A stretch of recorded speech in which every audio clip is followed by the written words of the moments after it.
আত্মবিশ্বাস সকলের প্রয়োজন। আমার মনে আছে আমার এক ভাই বলছিল ইউনিভার্সিটি অনেক বড় একটা বিষয়, অনেক সম্মানের একটা জায়গা, যেখানে অনেক বন্ধুবান্ধব হয়, যেখানে অনেক কিছু শেখা যায়, অনেক কিছু দেখা যায়। তখন আমার আগ্রহটা এমন হয়েছিল যে আর কিছু হোক আর না হোক ভার্সিটিতে চান্স পাইতেই হবে, মাস্ট বি। অন্য কোনো গোল ছিল না, তো ছিলই না। একদিনের জন্য থাকলেও অবশ্যই সেটা বেশি দিন থাকে নাই, কয়েকদিন পর আবার যাতাই হয়ে গেছে।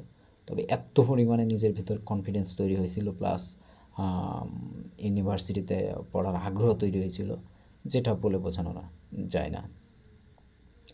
প্রতিবার আমি গ্রামে আমি একটা গ্রামে থাকতাম, ইভেন এখনও থাকি, যেখানে ঈদের ছুটিতে, পয়লা বৈশাখের ছুটিতে, শীতের ছুটিতে, গ্রীষ্মকালীন ছুটিতে সবাই বাসায় আসতো। ওই সময় অনেক কিছু উপদেশ দিত, অ্যাডভাইস দিত, তারপর বিভিন্ন গল্প করতো, যেগুলো শুনলে আসলে কাউকে বলা লাগতো না যে পড়তে বসো, তখন নিজে নিজে পড়তে বসতাম।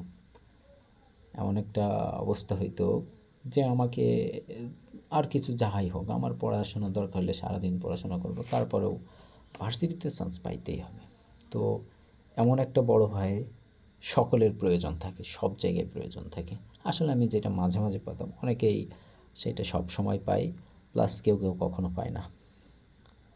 এইগুলো এত যে পরিমাণে ইফেক্ট পড়ে লাইফে, যেটা বোঝানোর মতো না। আপনি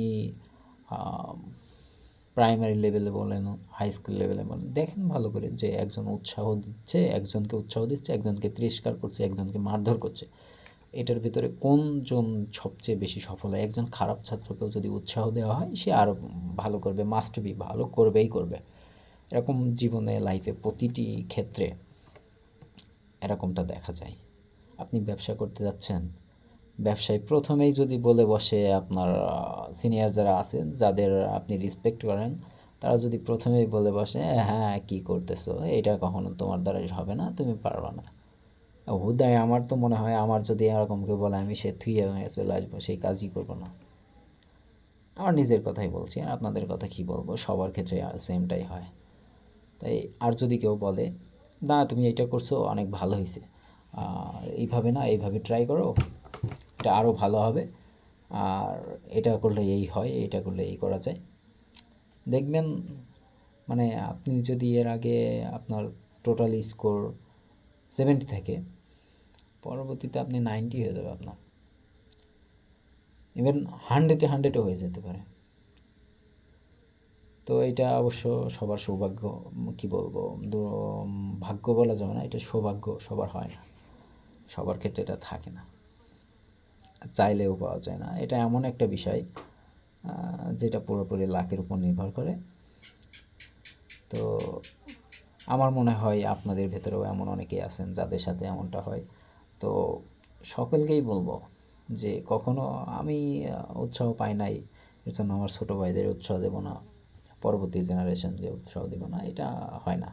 আসলে সকলের উচিত সবার উপরে একটা, সবার আত্মবিশ্বাস তৈরি করা। আসলে জ্ঞান কখনো কমে না। আপনি একজনকে, আপনি জ্ঞানী মানুষ, আপনি আরেকজনকে দিবেন, আপনার কথাগুলো বলবেন, আপনার কি কোনো ক্ষতি হচ্ছে নাকি? আর সে যদি বড় জায়গায় যায়, আপনি ভাবছেন আপনার থেকে, আর কি বলবো, আমাদের বাঙালিদের সমস্যা যে উপর থেকে নিচে নেমে নিয়ে আসা। যেমন বাঙালিদের জাতীয় খেলা কিন্তু হাডুডু, যেটা হচ্ছে পা ধরে নিচে টেনে নিয়ে আসে। তো আমাদের সবার মানে মন মানসিকতাও এমন যে কাউকে উপরে উঠতে দিব না, আমি পারছি না তো আমার একজন কেন পারবে, এটা আমাদের নিজেদেরই আর কি ইয়া। তো আসলে এইটা আমার মনে হয় না এটা করা উচিত। তো সব দিক থেকে বিবেচনা করলে আমাদের মেন সমস্যা, আমরা কাউকে তো উৎসাহ দিই না, প্লাস তিরস্কার করি সবসময়। তো এটা করবেন না কেউ, কারণ একটা জিনিস দেখেন, একজন যদি আপনার এলাকা থেকে সফল হয়, আপনি প্রথম দিকে আপনি তাকে তিরস্কার করতে পারেন, কিন্তু পরবর্তীতে দেখবেন বিভিন্ন পর্যায়ে তার প্রয়োজন হচ্ছে আপনাকে, আপনার প্রয়োজনই হচ্ছে তার। কারণ একজন মেবি যদি বলি, একজন উকিল হয়, আপনি বিভিন্ন ঝামেলায় পড়বেন, প্রথম ফোন কিন্তু আপনি তাকেই দিবেন, যত নামি দামি লোক হোক, আপনার নামি দামি উকিল থাক, মানে বিভিন্ন জায়গায় যোগাযোগ থাকুক, কিন্তু আপনি প্রথম কল তাকেই দিবেন যে পরিচিত, ইভেন আপনার ছোটো ভাই বলা যায় এলাকার, তাকেই আপনি দিবেন। কারণ জানেন যে সে আপনাকে ভুল পরামর্শ দিবে না। সেই হিসাবে ধরলেও আপনার উচিত এখন থেকেই আত্মবিশ্বাসী করে তোলা। এই আর কি। লাইফ সকলের এক একজনের এক এক রকম চলে। ইনকামের কথা কি বলবো, সবাই ইনকামের ধান্দায় আছে।